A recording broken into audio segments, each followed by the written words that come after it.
Hi there. This is a little video to show you how to use our wonderful coffee machine.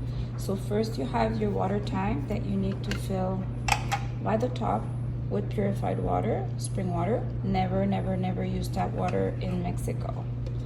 Put back the little cap and then you put the water tank here in the back of the machine. Second, you need to press the on button right here.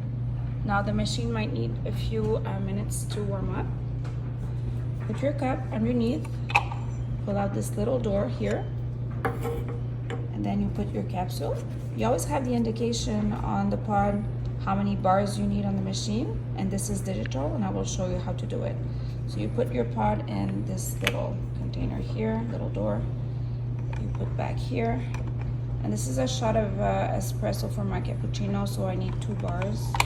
So this is digital, you see, wonderful, 2 bars.